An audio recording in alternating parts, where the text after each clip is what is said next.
بابا، راح نصرحك اليوم. هاد العام ما شكيتش راح نجيب الباك.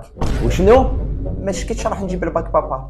كيفاش راح تعاقبني لو كان ما نجيبوش؟ هاد الخطره راح يكون العقاب قاسي. لو كان ما تجيبش الباك راح نشري لك مرسيدس بيضاء، ماشي الكحله اللي تحبها.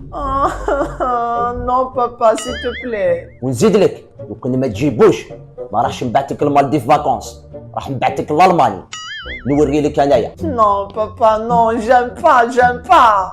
هادو ما همش عايشين معنا ولا كده، هادو واقيلا ما يخراوش. ونزيد لك العقوبه الثالثه، يا كل نهار نعطي لك 20 مليون تصرفهم. هاد الخطره اللي كون ما تجيبش الباك راح نولي نعطي لك غير 15 مليون النهار. علاه تعذبني هكذا بابا؟ علاه اسو بوان؟ سير ما همش عايشين معنا. 20 مليون النهار قاعد بيا انا. 20 مليون هادو نضرب 7 شهور باش نلمهم وهكذاك ويا ربي. تسمى هادو لو كان يسمعوا بحياتي يكلاسيوني مع الكلاب ديريكت. حميد، نعم عمي طاهر، واش رايك في العقوبات هادو القاسيين اللي نديرهم لوليدي؟ هادو عقوبات. تسمى لو كان يشوفوا العقوبات تاع بابا يحسبوها اعدام ولا قتيله.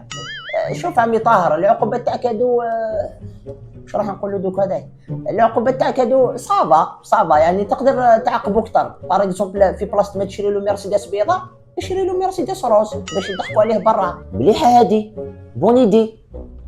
حميد، وقيلا لو كان جيت باباك راح تكرهني كي ندير لك عقوبات قاسيين كيما هادو.